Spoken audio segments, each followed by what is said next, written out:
arratsaldeon, zen moduz orain artekoa, zen balorazio egiten duzue orain goizean egondako ekintzetaz edo? Momentuz oso ondo dira, oso polita da izaten, eta eguraldia behintzat aguantatzen nahi zaigu, gure beldurra hondienetako azala, eta, naiz eta lainotua egon den, eta haize asko duki dugun goizean zehar, euriak behintzat aguantatu du eta gerturatu da jendea. Goizean lehenengo ekintza ezala unmena adibidez, Oka Jolas erraldoia, 200 aurre etorri zaizkigu, denak pozik aritu dira, eta oso ondo, ondoren, hitza praktika pirata ere ondo jonda, bertso jok saioa justo eurik kantxa batzuk hasi dira, baina, atea da aurrera ere bai, eta pozik gaude, ondo difa egun. Oso ondo. Eta nondik nora pentsatu zenuten gaurko eguna antolatzea? Lehenengo aldia da olako gauza bat antolatzen duzuen aste nagusitik kanpo, eta zer dela eta? Zenbait arrazoi batera heldu zaizkigu egun hau antolatzeko erabakia hartzerako garaian. Alde batetik denbora generaman gogoz aste nagusitik kanpo apur bat ere eramateko jaien aldarria hemen Donostian, heldu nahi diogun gai bat da.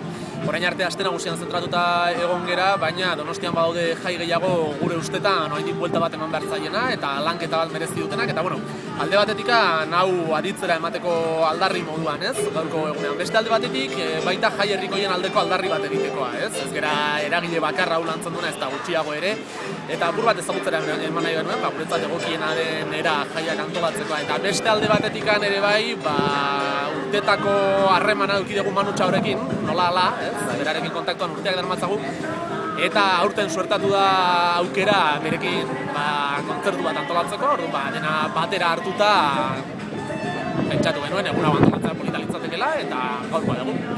Oso ondo, esan duzu Manu Txau datorrela, bera da gaurko izar nagusia, ze espero duzue gerorako bere kontzerturako? Jende asko etorriko da?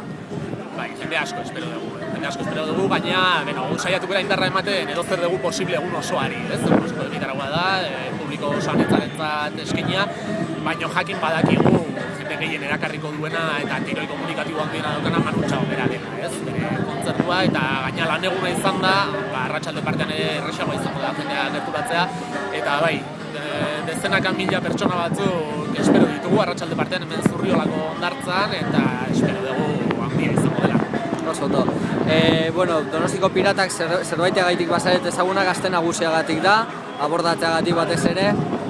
Aurtengo gazte nagusira begira, ze asmo daukazue? Aurtengo gazte nagusia apur bat berezia izango da horrekoekin alderatuta. Izan ere, iaz aurkeztu genituen kofradietan oinarritutako gure antolakuntza berria, eta aurtengoan kofradia gehiago izango gara gazte nagusian, beraz, egitaragua asko zanitzagoa izango da, asko zabalagoa, kofradia bakoitzak egitarau propio aukiko duelako.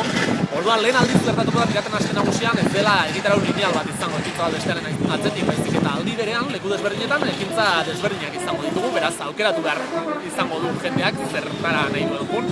Baina, horretaz gain, gure ekimenik arrakastatxuenak ere mantenduko ditugu, abordaia izan, irrikitaldia, erromeria eguna, eta orain arte egin izan ditugula, baina esan bezala asko zabalagoa izango da beste urteekin alderatuta.